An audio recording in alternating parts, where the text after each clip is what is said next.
I watched a lot of other people have to go through what we do on the weekends is what I did. I just hung out with family and enjoyed football on TV, watched all the games, so got a little more sleep than normal. I know you wanted some of your guys to get rested up Yeah. and healthy. How does that look in this week? Much better than we were in the second half of the last game. They're practicing, guys are running around. I thought we had really good energy. Even though it's Monday, it's game week Wednesday to us, just because of when you play on a Thursday. And so Sunday was our Tuesday. Guys came back, had really good energy, enthusiastic about playing. It was a good week for guys to mend up to. We had a lot of guys in the recovery aspect that came back feeling good. Dave, how have you handled sort of maybe reconfiguring what you guys do offensively during the bye week with the extra time to sort of adjust more for what Jack does? Yeah, it was hard going into the Syracuse game. You can't change a lot in 3 days of practice, particularly when you're playing at a place where you can't audible and make checks because of the crowd noise that they had. So it was nice to get home and have some time to study what we've done well, things that we can do differently, how to use, obviously the legs of your quarterback differently.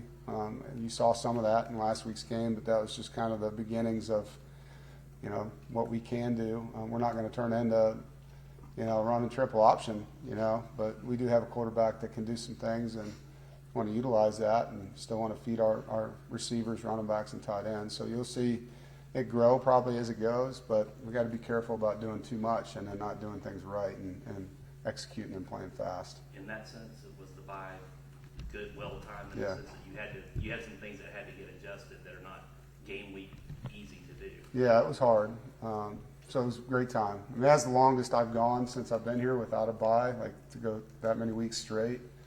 So physically, mentally, all of it, fatigue.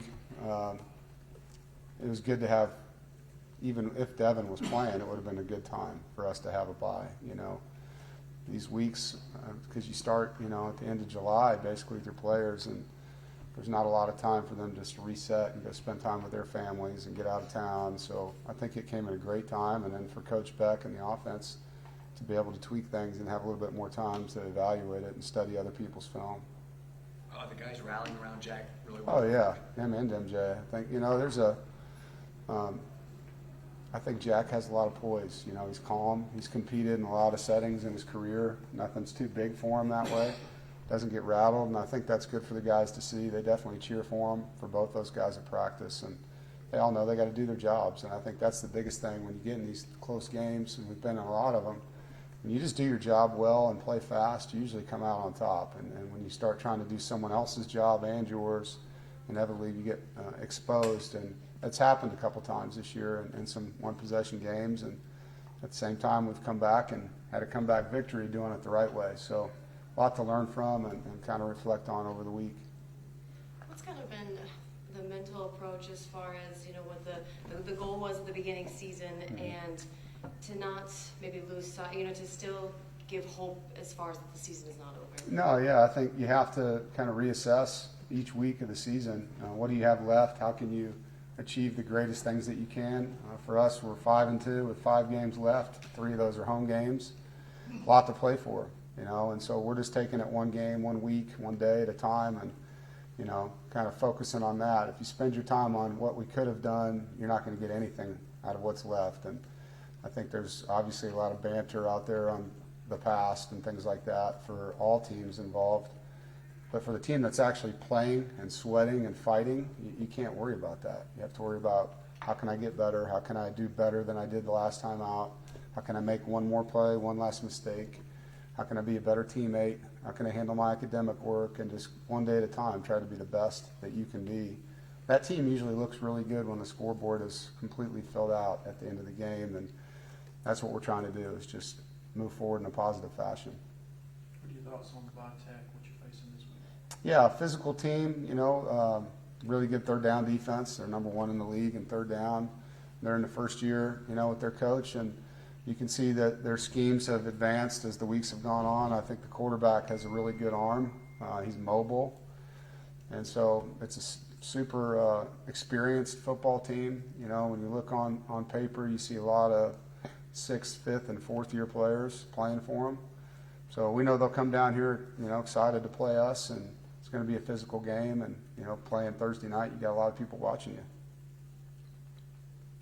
By all accounts, Devin has become just a great leader for this team. Has anybody kind of stepped up to kind of help fill that void a little bit, Coach? Yeah, there's several leaders, Bryson Spees and Grant Gibson offensively, but then within the position groups, there's different guys that you see just kind of rallying the troops, and Devin Carter does a great job locally with the receivers, and you can hear his energy there behind the scenes talking to guys, and we've been through this before when we had Devin go down and Bailey came in and led us, so we've been through this with some of our older players, and they can lean on that. And those years, we didn't just hang up our cleats. We went to work and still won some games.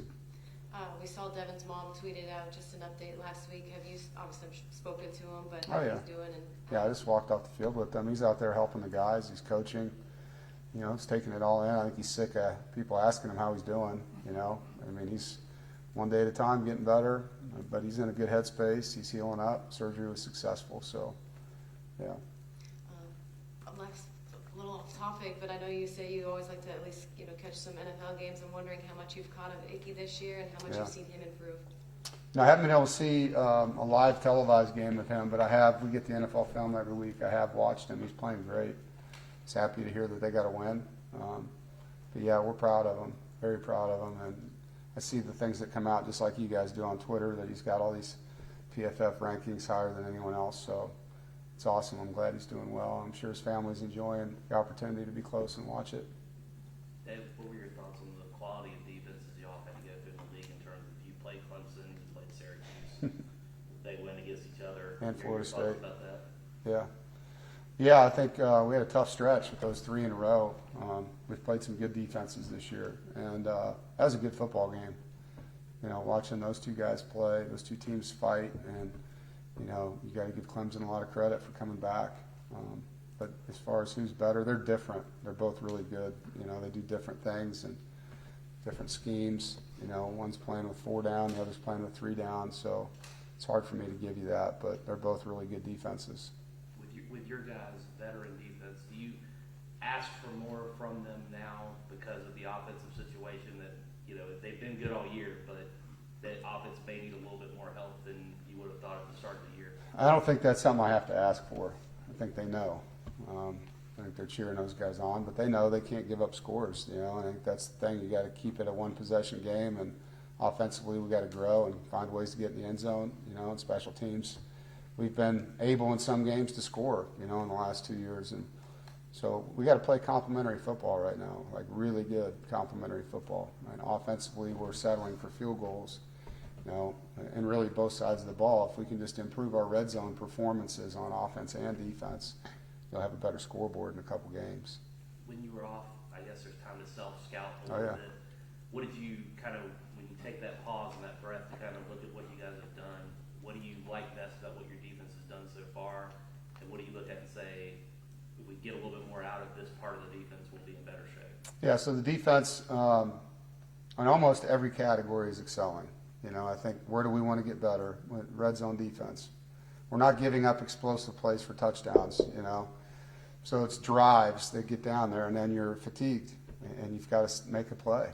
And so we can be better there holding people to field goals or less. We're taking the ball away at a high rate. Our interceptions are great. We're defending the run well. We're really good on 3rd down. So there's a lot of really positive things. Would we like to get more sacks? Yes. But we're getting a lot of throwaways too, and so it's a little bit of a byproduct of missing some tackles in the backfield, but then also offenses, doing a good job of just throwing the ball away and avoiding the sack.